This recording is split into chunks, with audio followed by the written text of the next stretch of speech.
चाहता हूं, पहली मर्तबा तेरा वास्ता अमानतुल्लाह से पड़ा, पहली मर्तबा इस हैदराबादी को इंशाअल्लाह इस हालत में छोड़ेंगे कि फिर वो कभी हमारी किसी विधायक सभा में क्या जहां मुस्लिम नुमाइंदे चुने जाते हैं वहां पर ये दोबारा जाने की पूरे मुल्क में हिम्मत नहीं करेगा। इसने हमारी पूरी लीडरशिप को खत्म कर दिया, एक एक करके इसके जरिए पूरी लीडरशिप को खत्म किया जा रहा है।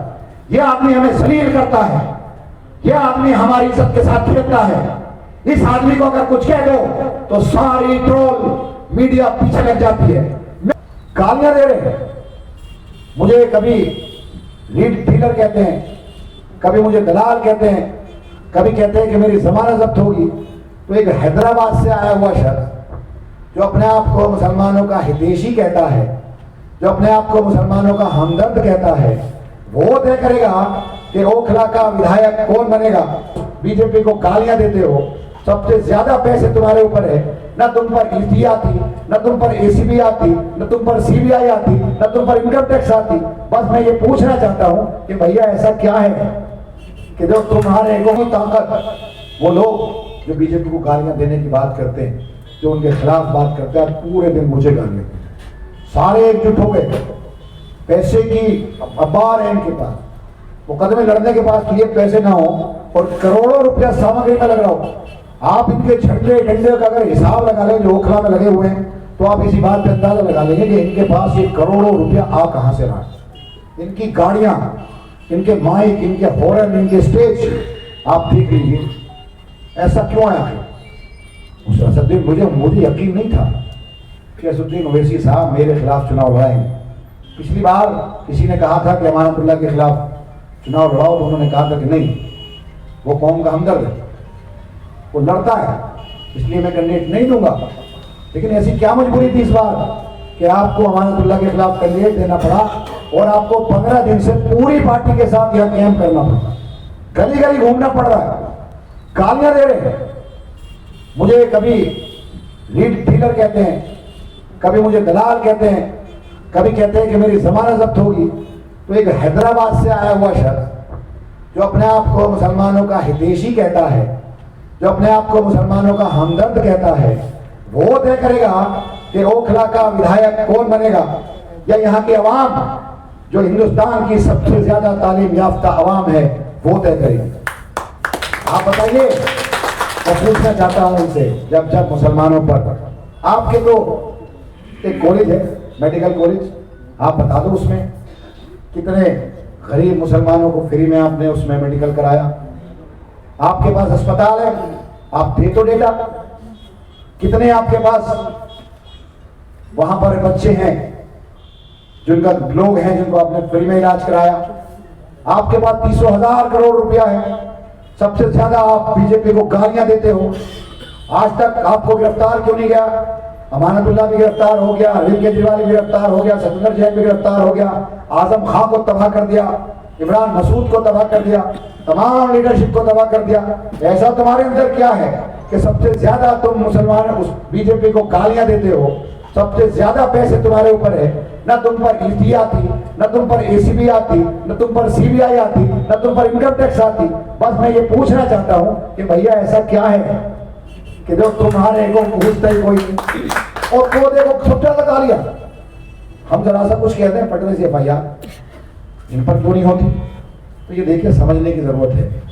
ये शाहीन बाग वो शाहीन बाग है जिसमें पूरे दुनिया को जनाया और बीजेपी को लोहे के चने चबाए।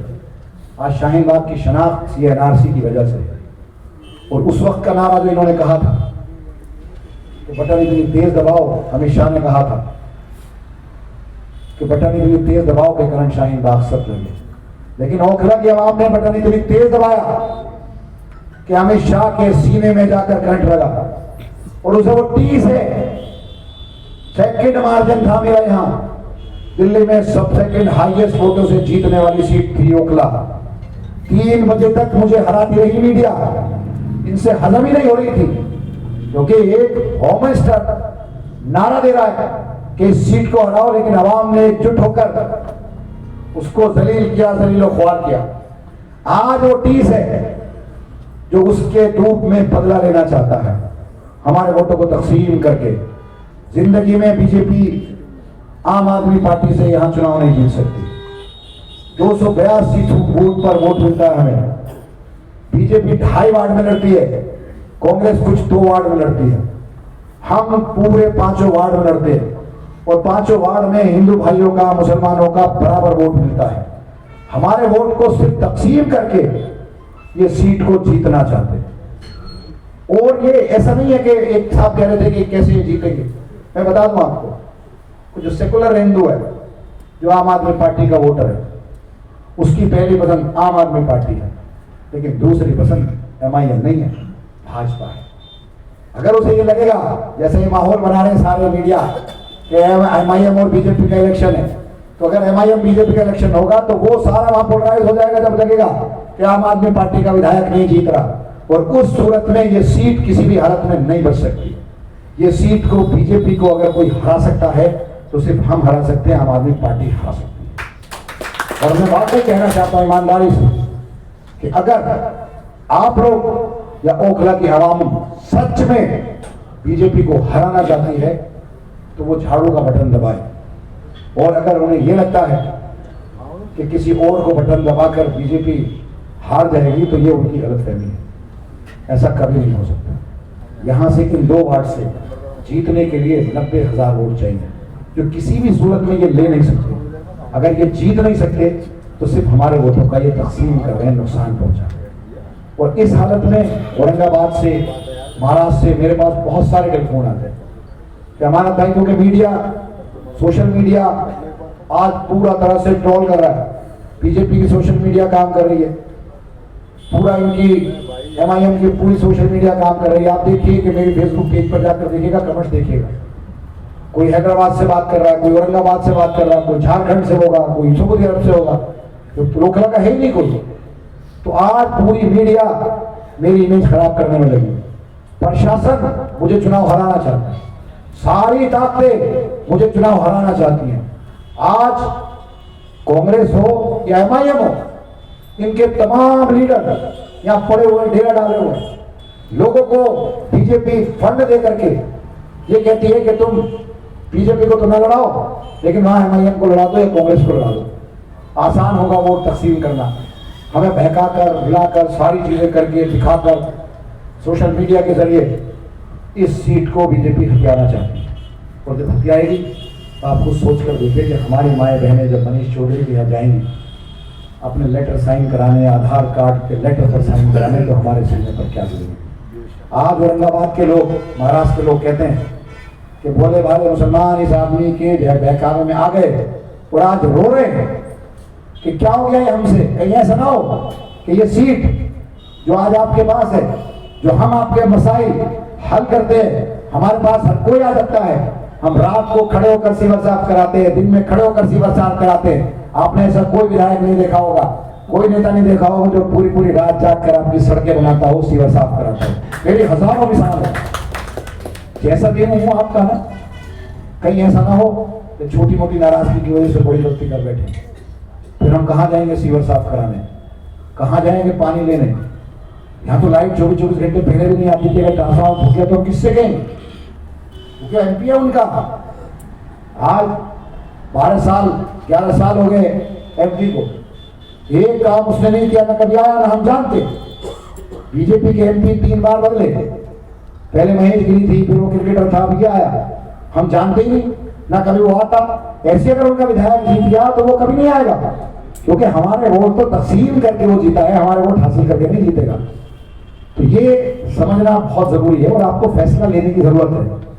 माहौल मैंने बता दिया कि आम आदमी पार्टी का उधर भी इतना वोट है। आफ्ताब भाइयां बैठे कि बता देंगे कि जसोला में कौन लड़ रहा है, आली में कौन लड़ रहा है, JJ कॉलोनी में कौन लड़ रहा है, तैमूर नगर में कौन लड़ रहा है। भाजपा से हम लड़ रहे हैं, यहाँ भी हम लड़ रहे हैं। तो जीतने की हालत में सिर्फ हम हैं, ये वोट काटने की हालत में है। और कहीं ऐसा ना हो कि ये जीत जाए बीजेपी वाले और फिर पूरी दुनिया में ये मैसेज जाए कि शाहीन बाग को हमने हरा दिया। एक मैसेज तो ये होगा, दूसरा मैसेज ये होगा जो आज संभल में हुआ, 6 लोगों का कत्ल हुआ, 2000 लोगों के खिलाफ FIR दर्ज की। एफआईआर इसलिए दर्ज की कि खौफ का माहौल पैदा किया जा सके। आज उत्तर प्रदेश मिसाल है हमारे, आप बोल नहीं सकते उनके खिलाफ, आपके पूरे खानदान को तबाह और बर्बाद कर देंगे। ये बात मैं कह रहा हूँ, सच है ये। आज अगर मुसलमान डरा है, खौफ में है, तो इसको डराया गया, खौफ में रखा गया, जुल्म की सारी हदें पार कर दी। संभल एक मिसाल है कि संभल में 2000 लोगों का नाम सिर्फ इसलिए लिखा कि संभल का हर एक आदमी डरे और संभल के तर्ज पर पूरे हिंदुस्तान का मुसलमान डरे। आज जामिया नगर ओखला इतना महफूज है कि अगर फसाद मेवात में हो रहा है तो आबादी ओखला की बढ़ती है, फसाद अगर मुजफ्फरनगर में होता है तो आबादी ओखला की बढ़ती है, फसाद अगर चन्नापार में होता है तो आबादी ओखला की बढ़ती है। क्यों? क्योंकि ये अल्हम्दुलिल्लाह इस मुल्क का सबसे ज्यादा महफूज इलाका है। और ये पहले आपकी बिल्डिंगें तोड़ेंगे, फिर आपका कत्लेआम करेंगे, फिर मैसेज देंगे पूरी दुनिया को कि वो शाहीनबाग जहां से हम विधायक जीते और फिर उसका इनका ये हाल किया। हम टारगेटेड हैं, खलता है हम, जैसे मैं खलता हूँ इनको मैं बर्दाश्त नहीं होता, बहुत जगह लड़ाई मुझे लड़नी पड़ती है, लेकिन मैं अपनी जिंदगी बहुत ईमानदारी से जीता। जिस दिन से जेल से आया हूँ और ज्यादा ताकत लेकर आया हूँ। मैं इनसे खौफ खाने वाला नहीं हूँ, सारी ताकतें मुझसे लड़ रही है और मैं अकेला इनसे लड़ रहा हूँ। अकेला अल्लाह की मदद और आपका सहारा है। और मैं कह रहा हूं आपसे कि इस हैदराबादी को इंशाअल्लाह इस हालत में छोड़ेंगे कि फिर वो कभी हमारी किसी विधायक सभा में, क्या जहां मुस्लिम नुमाइंदे चुने जाते हैं, वहां पर ये दोबारा जाने की पूरे मुल्क में हिम्मत नहीं करेगी। इसने हमारी पूरी लीडरशिप को खत्म कर दिया, एक एक करके इसके जरिए पूरी लीडरशिप को खत्म किया जा रहा है। यह आदमी हमें जलील करता है, यह आदमी हमारी इज्जत के साथ खेलता है। इस आदमी को अगर कुछ कह दो तो सारी ट्रोल मीडिया पीछे लग जाती है। मैं इस हैदराबादी से कहना चाहता हूं, पहली मर्तबा तेरा वास्ता अमानतुल्लाह से पड़ा, पहली मर्तबा तुझे कोई टकराया है, पहली मर्तबा तू ओखला आया है। ओखला वो जगह जहां हिंदुस्तान का सबसे ज्यादा तालीम याफ्ता मुसलमान रहता है। तेरे बहकावे में नहीं आएंगे इंशाअल्लाह, तेरे बहकावे में नहीं आएंगे ये। अभी देखा है हमने कुदर की, अभी देखा है हमने मीरापुर, अभी देखा है हमने महाराष्ट्र, किस तरह वोटों की तकसीम करके 48 कैंडिडेट सिर्फ 2000 वोटों से कम महाराष्ट्र में हारे, ऐसी वोट तकसीम की। अबू आसिम आजमी बेहतरीन लीडर है मुसलमानों का महाराष्ट्र का, इस आदमी ने वहां कैंडिडेट खड़ा कर दिया। एक भाई सुबह को जाता था, एक शाम को जाता था, एक सुबह को जाता था, एक शाम को जाता था, ऐसी हालत कर दी। 43,000 वोट लिए, 11,000 वोटों से जीते। अगर वो हार जाते तो क्या वो लीडर जो इनका था अबू आसिम का मुकाबला कर सकता है? ये जो लीडर लेकर आए हैं, क्या आपकी परेशानी में खड़ा हो जाएगा, तकलीफ में खड़ा हो जाएगा, आपके मसाइल को पूरा कर देगा? मैं आपसे पूछना चाहता हूँ, क्या कांग्रेस की हुकूमत बन रही है? पूछना चाहता हूँ, बताइए बन रही है? क्या पतन की हुकूमत बन रही है? हुकूमत किसकी बन रही है? आम आदमी पार्टी। तो फिर एमएलए किसका जीतना चाहिए? आम आदमी पार्टी। तो अगर इसमें भी कोई अंदेशा है तो मैं नहीं जानता, लेकिन अब आप बस ये काम करिए, हर एक शख्स, एक तो जितने आपके ग्रुप हैं वो अभी से कहना शुरू कर दिए, और हर एक इंसान ये अहद करे कि मैं अपनी वीडियो बनाऊंगा कि मैं अभी से अमानतुल्लाह के साथ हूँ, आम आदमी पार्टी के साथ हूँ। हर एक शख्स अपनी वीडियो बनाए और जारी करे कि मैं अमानतुल्लाह के साथ हूँ,